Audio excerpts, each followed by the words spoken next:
ಹಿಮಾಲಯದ ಮಹಾತ್ಮರ ಸನ್ನಿಧಿಯಲ್ಲಿ ಗುರುರ್ ಬ್ರಹ್ಮ ಗುರುರ್ ವಿಷ್ಣು ಗುರುರ್ ದೇವೋ ಮಹೇಶ್ವರಃ ಗುರುರ್ ಸಾಕ್ಷಾತ್ ಪರಬ್ರಹ್ಮ ತಸ್ಮೈ ಶ್ರೀ ಗುರವೇ ನಮಃ. ಹಲವು ಹಾದಿಗಳಲ್ಲಿ ಚಲನವಲನ. ಪರಮಾನಂದ ತರಂಗ. ಒಮ್ಮೆ ಪವಿತ್ರ ಕ್ಷೇತ್ರವಾದ ಚಿತ್ರಕೂಟಕ್ಕೆ ಹೋಗಿದ್ದೆ.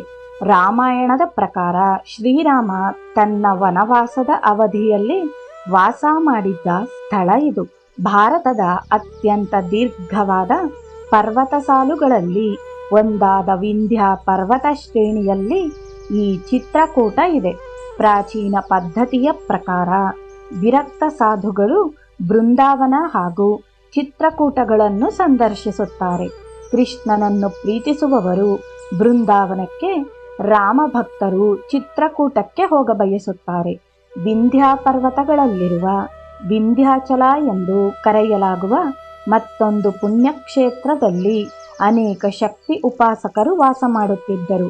ರೇವಾ ರಾಜ್ಯದ ಕಾಡುಗಳತ್ತ ಸಾಗಿ ಸತಾನ ಅರಣ್ಯಕ್ಕೆ ಬಂದು ಅಲ್ಲಿ ನೋಡಲು ಬಹಳ ಸುಂದರರು, ವೇದಾಂತ ಮತ್ತು ಯೋಗ ವಿದ್ಯಾ ಪಾರಂಗತರೂ ಆದ ಸ್ವಾಮಿಯೊಬ್ಬರನ್ನು ಭೇಟಿ ಮಾಡಿದೆ.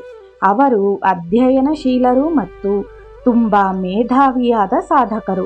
ಇವರು ಹಿಮಾಚಲದಲ್ಲಿ ಬದರಿನಾಥದ ಹಾದಿಯಲ್ಲಿರುವ ಜ್ಯೋತಿರ್ಮಯಿ ಪೀಠದ ಶಂಕರಾಚಾರ್ಯರಾದರು.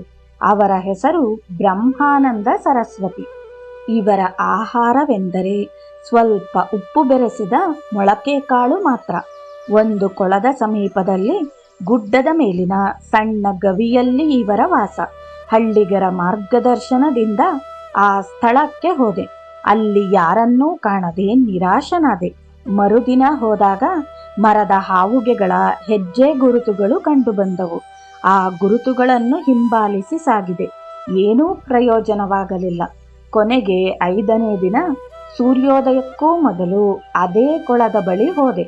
ಅವರು ಸ್ನಾನ ಮಾಡುತ್ತಿದ್ದರು. ನಮೋ ನಾರಾಯಣ ಎಂದು ನಮಸ್ಕರಿಸಿದೆ. ಅವರು ಮೌನಾಚರಣೆಯಲ್ಲಿದ್ದ ಕಾರಣ ಸನ್ನೆ ಮಾಡಿ ಹಿಂದೆ ಬರಲು ಸೂಚಿಸಿದರು. ಸಂತೋಷದಿಂದ ಅವರೊಡನೆ ಗುಹೆಗೆ ಹೋದೆ. ಅದು ಅವರ ಮೌನ ವ್ರತದ 8ನೇ ದಿನವಾಗಿತ್ತು. ರಾತ್ರಿ ಅವರ ಜೊತೆಯಿದ್ದೆ. ಅವರು ಮೌನವನ್ನು ಕೊನೆಗೊಳಿಸಿದರು. ನಮ್ರತೆಯಿಂದ ಅವರೊಡನೆ ಮಾತನಾಡಿ ನಾನು ಬಂದ ಉದ್ದೇಶವನ್ನು ಅವರಿಗೆ ತಿಳಿಸಿದೆ. ಅವರ ಜೀವನ ವಿಧಾನ, ಆಧ್ಯಾತ್ಮಿಕ ಸಾಧನೆಗಳ ಮಾರ್ಗ ಹಾಗೂ ಕ್ರಮಗಳನ್ನು ನಾನು ತಿಳಿಯಬಯಸಿದ್ದೆ. ನಮ್ಮ ಸಂಭಾಷಣೆಯ ಸಮಯದಲ್ಲಿ ಭಾರತದ ವಿಶೇಷ ತಜ್ಞರಾದ ಸಂಸ್ಕೃತ ವಿದ್ವಾಂಸರಿಂದ ಮಾತ್ರ ಅನುಸರಿಸಲ್ಪಡುವ ಮಹೋನ್ನತ ಮಾರ್ಗವಾದ ಶ್ರೀವಿದ್ಯೆಯ ಬಗ್ಗೆ ಸ್ವಾಮೀಜಿ ಮಾತಾಡತೊಡಗಿದರು. ಅದ್ವೈತ ವೇದಾಂತ, ಭಕ್ತಿಯೋಗ, ಕುಂಡಲಿನಿ ಯೋಗ, ರಾಜಯೋಗ ಇವುಗಳನ್ನು ಬಳಸುವ ಮಾರ್ಗ ಅದು. ಈ ಮಾರ್ಗವನ್ನು ಕುರಿತಂತೆ ಆಚಾರ್ಯರು ಶಿಫಾರಸ್ಸು ಮಾಡುವ 2 ಗ್ರಂಥಗಳೆಂದರೆ ಆನಂದ ಲಹರಿ ಹಾಗೂ ಸೌಂದರ್ಯ ಲಹರಿ. ಈ 2 ಗ್ರಂಥಗಳ ಸಂಕಲನವನ್ನು ಸಂಸ್ಕೃತದಲ್ಲಿ ಸೌಂದರ್ಯ ಲಹರಿ ಎಂದು ಕರೆಯುತ್ತಾರೆ. ಈ ಶ್ರೀವಿದ್ಯೆಗೆ ಸಂಬಂಧಿಸಿದ ಪ್ರಯೋಗಶಾಸ್ತ್ರ ಎಂದು ಕರೆಯಲಾಗುವ ಇನ್ನೊಂದು ಗ್ರಂಥವು ಹಸ್ತಪ್ರತಿಯ ರೂಪದಲ್ಲಿ ಮಾತ್ರ ಇದೆ. ಇದು ಮೈಸೂರು ಮತ್ತು ಬರೋಡಾ ಗ್ರಂಥಗಳಲ್ಲಿ ಮಾತ್ರ ಉಪಲಬ್ಧವಿದೆ. ಈ ಬೋಧನೆಗಳನ್ನು ಸ್ವತಃ ಅಭ್ಯಾಸ ಮಾಡುವ ಸಮರ್ಥ ಗುರುವಿನ ನೆರವಿಲ್ಲದೆ ಈ ಆಧ್ಯಾತ್ಮ ಯೋಗಕ್ಕೆ ಸಂಬಂಧಿಸಿದ ಪದ್ಯಗಳನ್ನು ಯಾವ ವಿದ್ವಾಂಸನೂ ಅರ್ಥ ಮಾಡಿಕೊಳ್ಳಲಾರ. ಶ್ರೀವಿದ್ಯೆ ಮತ್ತು ಮಧುವಿದ್ಯೆ ಎಂಬ 2 ಆಧ್ಯಾತ್ಮಿಕ ಸಾಧನೆಗಳನ್ನು ಇಡೀ ಭಾರತದಲ್ಲಿ 10 ರಿಂದ 12 ಮಂದಿಯಷ್ಟು ಜನ ಮಾತ್ರ ತಿಳಿದಿದ್ದಾರೆ ಎಂಬ ಸಂಗತಿ ಅನಂತರ ನನಗೆ ತಿಳಿಯಿತು. ಈ ವಿಜ್ಞಾನವನ್ನು ಅರಿಯುವ ಉತ್ಸುಕತೆ ನನ್ನಲ್ಲಿ ಮೂಡಿತು. ಇವತ್ತು ಅಲ್ಪ ಸ್ವಲ್ಪ ನನ್ನ ನಡವಳಿಕೆ ಏನಿದೆ ಅದು ಇದರಿಂದಾಗಿ ಬಂದದ್ದು. ಈ ವಿಜ್ಞಾನ ದರ್ಶನದಲ್ಲಿ ದೇಹವು ಒಂದು ದೇಗುಲದಂತೆಯೂ ಅಂತರ್ಯಾಮಿ ಆತ್ಮವು ದೇವರಂತೆಯೂ ಕಾಣುತ್ತದೆ. ಮನುಷ್ಯ ಜೀವಿ ಕಿರಿದಾದ ಒಂದು ವಿಶ್ವವಿದ್ದ ಹಾಗೆ. ಅಲ್ಲದೆ ಇದನ್ನು ಅರಿತುಕೊಳ್ಳುವುದರಿಂದ ಇಡೀ ವಿಶ್ವವನ್ನು ಅರಿತುಕೊಳ್ಳಬಹುದು. ಅಂತಿಮವಾಗಿ ಪರಮ ಸತ್ಯದ ಅರಿವನ್ನೂ ಪಡೆಯಬಹುದು. ಅನೇಕ ಗ್ರಂಥಗಳ ಅಧ್ಯಯನ ಮತ್ತು ಹಲವಾರು ಮಾರ್ಗಗಳ ಅನುಭವಗಳ ನಂತರ ನನಗೆ ನನ್ನ ಗುರುಗಳು ಶ್ರೀವಿದ್ಯೆಯ ಮಾರ್ಗವನ್ನು ಆಯ್ದುಕೊಳ್ಳುವಂತೆ ಸಹಾಯ ಮಾಡಿದರು. ಈ ಪಥದಲ್ಲಿ ಕುಂಡಲಿನಿ ಜ್ವಾಲೆಯು ದಿವ್ಯ ಮಾತೆಯಂತೆ ಕಾಣುತ್ತದೆ ಮತ್ತು ಯೋಗಾಭ್ಯಾಸಗಳ ಮೂಲಕ ಇದನ್ನು ಅದರ ಮೂಲಾಧಾರದಿಂದ ಎಚ್ಚರಗೊಳಿಸುವ ನಂತರ ಸಹಸ್ರಾರಕ್ಕೆ ಏರಿಸಬೇಕು. ಚಕ್ರಗಳು ನಮ್ಮ ಆಧ್ಯಾತ್ಮಿಕ ಶರೀರವನ್ನು ರೂಪಿಸುವ ಹಾಗೂ ನಿರಂತರ ಪ್ರಜ್ಞಾ ಪ್ರವಾಹವನ್ನು ಸಂಯೋಜಿಸುವ ಪ್ರಾಣಚಕ್ರಗಳು. ಚಕ್ರ ವಿಜ್ಞಾನವು ಬಹು ಜಟಿಲವಾದದ್ದಾದರೂ ಅದನ್ನು ಚೆನ್ನಾಗಿ ಅರ್ಥ ಮಾಡಿಕೊಂಡಿದ್ದೇ ಆದರೆ ಜೀವನದ ಎಲ್ಲ ಸ್ತರಗಳಲ್ಲಿಯೂ ಅದು ಉಪಯುಕ್ತವಾಗುತ್ತದೆ. ಚಕ್ರಗಳು ಭೌತಿಕ, ಶಾರೀರಿಕ, ಕ್ರಿಯಾತ್ಮಕ, ಮಾನಸಿಕ ಹಾಗೂ ಆಧ್ಯಾತ್ಮಿಕ ಸ್ತರಗಳ ಮೇಲೆ ಪ್ರಭಾವ ಬೀರುತ್ತದೆ. ಬೆನ್ನು ಮೂಳೆಯಲ್ಲಿರುವ ಈ ಶಕ್ತಿ ಕೇಂದ್ರಗಳು ದೇಹದಲ್ಲಿನ ವಿವಿಧ ಸ್ಥಾನಗಳಿಗೆ ಹೊಂದಿಕೊಂಡಂತೆ ಇವೆ. ಅತ್ಯಂತ ಕೆಳಗಿನದು ಬೆನ್ನು ಮೂಳೆಯ ಕೆಳತುದಿಯಲ್ಲಿದೆ. ಎರಡನೆಯದು ಲಿಂಗ ಸ್ಥಳದಲ್ಲಿದೆ. ಮೂರನೆಯದು ನಾಭಿ ಸ್ಥಳದಲ್ಲಿದೆ. ನಾಲ್ಕನೆಯದು ಹೃದಯ ಸ್ಥಾನದಲ್ಲಿದೆ. ಐದನೆಯದು ಕಂಠಮೂಲದಲ್ಲಿದೆ. ಆರನೆಯದು ಭ್ರೂಮಧ್ಯದಲ್ಲಿದೆ. ಏಳನೆಯದು ನೆತ್ತಿಯಲ್ಲಿದೆ. ಇವು ಚಕ್ರಗಳ ಸ್ಥಾನಗಳು. ಅಪಕ್ವವಾದ ಮನಸ್ಸು ಕೆಳಗಿನ ಚಕ್ರ ಕೇಂದ್ರಗಳತ್ತ ಹರಿಯುತ್ತದೆ. ಹೃದಯದಲ್ಲಿರುವ ಚಕ್ರವು ಊರ್ಧ್ವ ಗೋಲಾರ್ಧವನ್ನು ಕೆಳಗಿನ ಗೋಲಾರ್ಧದಿಂದ ಬೇರ್ಪಡಿಸುತ್ತದಲ್ಲದೆ ವಿಶ್ವಶಾಂತಿಯ ಕೇಂದ್ರವೆಂದು ಪರಿಗಣಿಸಲ್ಪಟ್ಟಿದೆ.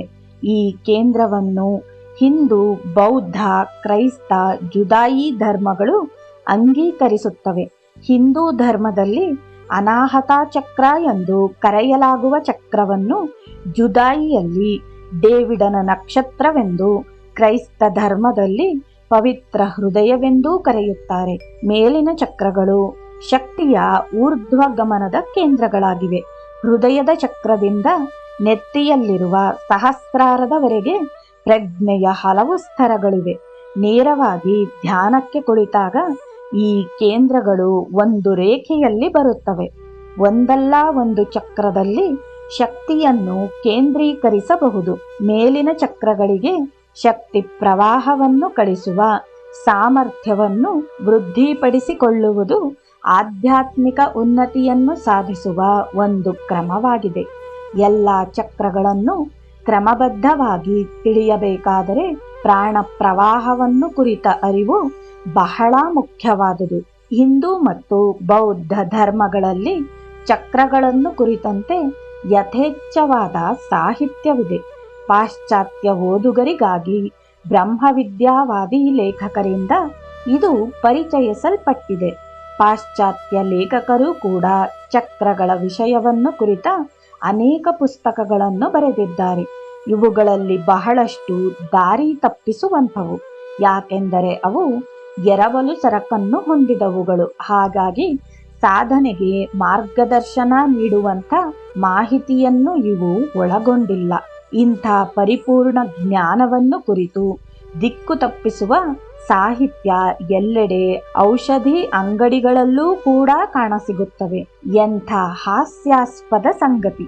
ಈ ವಿದ್ಯಾಜ್ಞಾನವನ್ನು ಹೊಂದಿದ ಅಪರೂಪದ ಸಿದ್ಧರಲ್ಲಿ ಬ್ರಹ್ಮಾನಂದರು ಒಬ್ಬರಾಗಿದ್ದರು. ಉಪನಿಷತ್ತುಗಳನ್ನು ಮತ್ತು ವಿಶೇಷವಾಗಿ ಶಂಕರ ಭಾಷ್ಯಗಳನ್ನು ಕುರಿತ ಅವರ ಅಧಿಕಾರಯುತ ಜ್ಞಾನ ಅತ್ಯುತ್ಕೃಷ್ಟವಾದುದು. ಅವರು ಶ್ರೇಷ್ಠ ವಾಗ್ಮಿಯೂ ಆಗಿದ್ದರು. 300 ವರ್ಷಗಳ ಕಾಲ ಖಾಲಿಯಾಗಿದ್ದ ಉತ್ತರ ಶಂಕರ ಪೀಠದ ಘನತೆ ಗೌರವಗಳ ಪೀಠಾಧಿಕಾರವನ್ನು ಒಪ್ಪಿಕೊಳ್ಳುವಂತೆ ಇವರ ಶಿಷ್ಯರಾಗಿದ್ದ ಪ್ರಸಿದ್ಧ ವಿದ್ವಾಂಸರಾದ ಸ್ವಾಮಿ ಕರಪ್ರತಿಯವರು ಇವರನ್ನು ಬೇಡಿಕೊಂಡರು. ಒಂದು ನಗರದಿಂದ ಇನ್ನೊಂದಕ್ಕೆ ಇವರು ಪ್ರವಾಸ ಮಾಡಿದಾಗ ಇವರ ಪ್ರವಚನ ಕೇಳಲು ಸಾವಿರಾರು ಸಂಖ್ಯೆಯಲ್ಲಿ ಜನ ಸೇರುತ್ತಿದ್ದರು. ಇವರು ಶಂಕರ ಪೀಠದ ಆಚಾರ್ಯರಾದ ನಂತರ ಇವರ ಅನುಯಾಯಿಗಳ ಸಂಖ್ಯೆ ಇನ್ನೂ ಹೆಚ್ಚಾಯಿತು.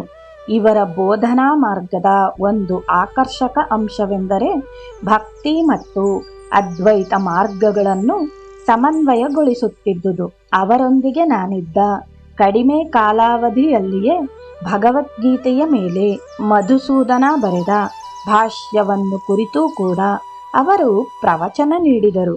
ಸ್ವಾಮಿ ಬ್ರಹ್ಮಾನಂದರ ಬಳಿ ಪದ್ಮರಾಗಗಳಿಂದ ತಯಾರಿಸಿದ ಒಂದು ಶ್ರೀಯಂತ್ರ ಇತ್ತು. ಇವರು ಅದನ್ನು ನನಗೆ ತೋರಿಸಿ ಅದರ ಪೂಜಾ ವಿಧಾನವನ್ನು ನನಗೆ ವಿವರಿಸಿದರು. ಮಹಾತ್ಮರು ತಮ್ಮ ಆಧ್ಯಾತ್ಮಿಕ, ಮಾನಸಿಕ ಹಾಗೂ ಭೌತಿಕ ಸಂಪನ್ಮೂಲಗಳನ್ನು ತಮ್ಮ ಪರಮ ಗುರಿಯತ್ತ ಹೇಗೆ ಪ್ರಚೋದಿಸುತ್ತಾರೆಂಬುದನ್ನು ಗಮನಿಸುವುದು ಕುತೂಹಲಕಾರಿ ಸಂಗತಿ. ಭಾರತದ ಎಲ್ಲ ಸ್ವಾಮಿಗಳ ಪೈಕಿ ಪ್ರಾಪಂಚಿಕವಾದ ಪ್ರಲೋಭನೆಗಳು ಹಾಗೂ ತೊಡಕುಗಳಿಂದ ವಿಚಲಿತರಾಗದೆ ಉಳಿದು ಸಾರ್ವಜನಿಕರೊಡನೆಯೂ ಇದ್ದು ಇಂಥ ಜ್ಞಾನ ಪ್ರಸಾರ ಮಾಡಿದ ಕೆಲವರನ್ನು ಮಾತ್ರ ನಾನು ಭೇಟಿ ಮಾಡಿದ್ದೇನೆ. ಕೇವಲ 1 ವಾರ ಕಾಲ ಮಾತ್ರ ನಾನು ಅವರೊಂದಿಗಿದ್ದು ನಂತರ ಉತ್ತರ ಕಾಶಿಗೆ ಹೊರಟೆ. ಬೋಲೋ ಸಬ್ ಸಂತ್ ಕಿ ಜೈ.